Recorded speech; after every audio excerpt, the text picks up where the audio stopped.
আসসালামু আলাইকুম বন্ধুরা, শুভ সকাল। কেমন আছেন আপনারা? আশা করি ভালো আছেন। আল্লাহর রহমতে আমি ভালো আছি। তো বন্ধুরা দেখেন, এখানে আমার মরিচ গাছে মরিচ ধরা শুরু হয়ে গেছে এবং আমার বরবটি গাছ মাশাআল্লাহ বড় হয়ে গেছে। তো আমি তার জন্য দেখেন এই যে সুন্দর করে মাছা বানাই দিছি আর কি। কেন বরবটি গাছগুলো মাছাতে যদি উঠে বরবটিগুলো আর কি ধরতে সুবিধা হয় এবং হলো দেখতেও দেখেন কত মাশাআল্লাহ ভালো লাগতেছে। গাছগুলো অনেক সুন্দর হয়েছে। তো আমার বেগুন গাছ কিন্তু এখনও ছোট, তারপরে আমি খুঁটি দিয়ে দিছি। কেন বেগুন গাছগুলো বড় হয়ে গেলে দেখা যায় কি বড় খুঁটি দেওয়া লাগবে। তো আমি একবারে বড় খুঁটি দিয়ে নিছি আর কি। তারপরে দেখেন আর কি মাশাআল্লাহ আমার সিম গাছে ফুল ধরা শুরু হয়ে গেছে। আসলে খাওয়ার মতো সবজি এখনো হয় নাই, কিন্তু সব গাছ মোটামুটি বড় হয়ে যাচ্ছে। তারপরে কালকের আর কি কিছু সুপারি ছিল আর কি, যেহেতু রোদ উঠে গেছে আমি সুপারিগুলো এখন রোদ্রে নিয়ে দিয়ে নেবো আর কি। আস্তে এখন আর কি অন্য কাজ করব।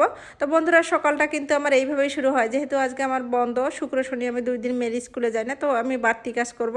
তো দেখেন এখানে আমি দেখাচ্ছি আর কি যে হচ্ছে গতদিনে আমি এই জায়গার ঘাস পরিষ্কার করছিলাম আর কি। তো ভিডিওতে আপনারা দেখতে পাচ্ছেন। তো এখন আমি আজকে কিছু ঘাস আর কি উঠাবো, যেহেতু আমার এখানে হচ্ছে কমলার গাছ আছে। তো কমলার গাছের পাশে কিছু ঘাস হয়েছে, সেই ঘাসগুলো আর কি আমি উঠাবো। তো বন্ধুরা দেখেন আর কি কমলার গাছগুলো কিন্তু আমার অনেক বড় হয়ে গেছে, কিন্তু এখনও কমলা ধরতেছে না।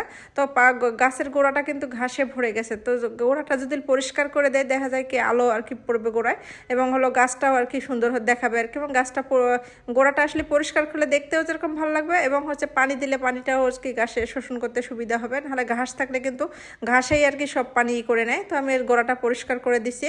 তো বন্ধুরা নর্মালি কিন্তু আমার হাজব্যান্ডটা এই ধরনের ঘাসটার জন্য সব কাজ করে। তো সে যেহেতু চাকরি করে আজকে নেই আর কি বাসায়, তো আমি যখন সময় পাই সেদিন আমি এই কাজগুলো করে রাখি।